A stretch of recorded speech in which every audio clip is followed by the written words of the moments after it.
আজকের ব্লগটা কিন্তু একটু অন্যরকম হতে চলেছে। না, আজ কিন্তু আমি কোনো ক্যাফে রেস্টুরেন্ট বা কোনো ক্যাটারিং প্রমোশনে আসিনি। আমার ইনভিটেশন ছিল হাওড়া থেকে সেই সুদূর বেলেঘাটায় আমারই ফলোয়ার্স শুভম এবং নবমিতার ফার্স্ট ওয়েডিং অ্যানিভার্সারি উপলক্ষে। ফার্স্ট ওয়েডিং অ্যানিভার্সারি যে কোনো বিবাহিত কাপলদের কাছে কিন্তু ভীষণ স্পেশাল একটা দিন, আর তাই স্পেশাল দিনটাকে আরো স্পেশাল করে তুলতে শুভম এবং নবমিতা আয়োজন করেছিল রাজকীয় অনুষ্ঠানের। এই অনুষ্ঠানটা হয়েছিল বেলেঘাটার অন্নপূর্ণা ব্যাংক। তাহলে আজকের ব্লগ শুরু করা যাক।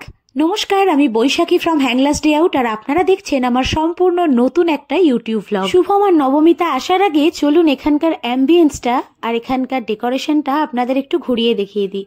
তারপরে তো খাওয়া দাওয়া পর্ব রয়েছেই। বাইরেটা যদিও খুব সুন্দরভাবেই সাজানো ছিল, তবুও বলবো ভেতরের ডেকোরেশনটা ছিল আরো অনেক অনেক সুন্দর, অন্তত আমার তো তাই মনে হয়েছে। আর এদিকে কথা বলতে বলতে শুভম এবং নবমিতা তাদের স্পেশাল দিনটাকে স্পেশাল ভাবে সেলিব্রেট করতে চলে এসেছে ব্যাংকুয়েটে। তারপর শুরু হলো ফটোশুট।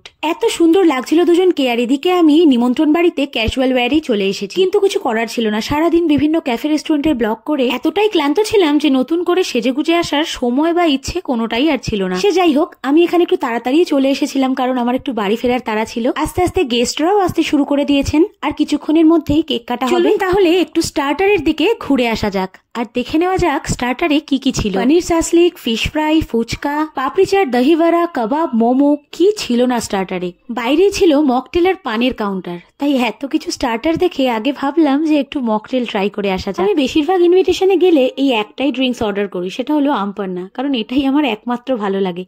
ব্যাস, তারপর আর কি চলে গেলাম স্টার্টারের দিকে। আর হ্যাঁ, স্টার্টারের সাথে সাথে পাশেই কিন্তু ছিল কফির কাউন্টার। যে জায়গায় খাওয়া দাওয়া হচ্ছিল সেই জায়গাটাও কিন্তু বেশ সুন্দরভাবে সাজানো হয়েছিল।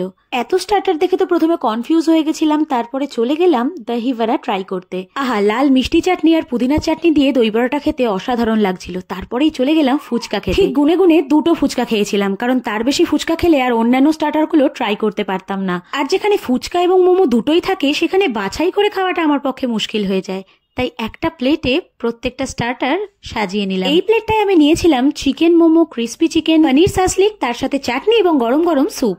ব্যাস, আমাদের স্টার্টার প্ল্যাটার রেডি।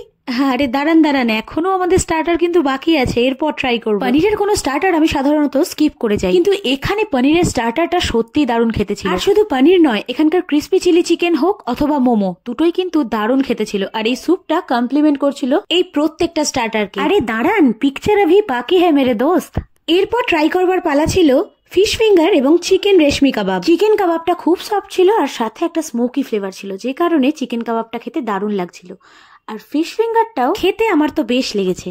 কি মনে হয়, একমাত্র কফি ছাড়া মোটামুটি সব স্টার্টারই ট্রাই করে ফেলেছি, কি বলুন? যাক, স্টার্টার পর্ব তো অনেক লম্বা চওড়া হয়ে গেল, এবার সরাসরি মেন কোর্সে না গিয়ে চলুন আগে কেক কাটা পর্বে যোগদান করি। শুভম আর নবমিতার অ্যানিভার্সারি কেকটা ছিল দারুণ সুন্দর। পিঙ্ক আর হোয়াইটে বাটারফ্লাই থিমে এই সুন্দর কেকটা ছিল সেদিনের শো স্টপার। সত্যি, পরিবার, পরিজন, আত্মীয় স্বজন, বন্ধু বান্ধব সবাইকে নিয়ে নিজের স্পেশাল দিনটা সেলিব্রেট করতে এক অন্যরকমই আনন্দ হয়। ও, এত কিছুর মধ্যে এখানে তো জানানোই হয়নি যে অ্যানিভার্সারির দিনটা কবে ছিল। শুভম আর নবমিতার অ্যানিভার্সারি মানে ফার্স্ট অ্যানিভার্সারি ছিল গত 7 সেপ্টেম্বর, অর্থাৎ স্যাটারডে। প্রিয়জনদের সাথে এমন এক আনন্দের মুহূর্ত ফোনে ক্যাপচার করতে পেরে কিন্তু আমারও বেশ ভালো লাগছিল। না, আর বেশি অপেক্ষা করাবো না, এবার সরাসরি চলে যাব আমাদের মেন কোর্স পর্বে। মেন কোর্সে ছিল ভেজ এবং নন ভেজ দুরকমই দারুণ দারুণ অপশন। মশালা কুলচা, রুমালি রুটি, ছানার কোপ্তা, কিমা চানা, আলুর দম, অমৃতসরি ফিশ, মটন বিরিয়ানি, আর তার সাথে আমাদের প্রিয় কম্বিনেশন চিকেন চাপ। চলুন তাহলে এক এক করে আমার পছন্দের খাবারগুলো প্লেটে সাজিয়ে নেওয়া যাক। কিন্তু তার জন্য আগে প্লেটটা তো নিতে হবে। প্রথমেই নিয়ে নিলাম মশালা কুলচা আর সাথে কিমা চানা, আর তারপর একে একে নিয়ে নিলাম অমৃতসরি ফিশ, মটন বিরিয়ানি এবং তার সাথে চিকেন চাপ। প্লেটটা ঠিক মতো সাজানো না হলেও প্রত্যেকটা খাবারই কিন্তু আমার বেশ পছন্দ। এই অমৃতসরি ফিশটা অনেকটা ফিশ ফ্রাই এর মতন, ভেতরে কিন্তু সলিড ফিশ থাকে। এটা খেতে তো আমার দারুণ লেগেছে, তবে আরেকটা নেওয়ার ভরসা পাচ্ছি না, কারণ নেহাত পেটে জায়গা নেই। এরপর ট্রাই করলাম মটন বিরিয়ানি। মটন বিরিয়ানিটা একেবারে আমার মনের মতন ছিল, লাইট এবং ফ্লেভারফুল। তাছাড়া মটনের পিসগুলোও খুব সফট ছিল।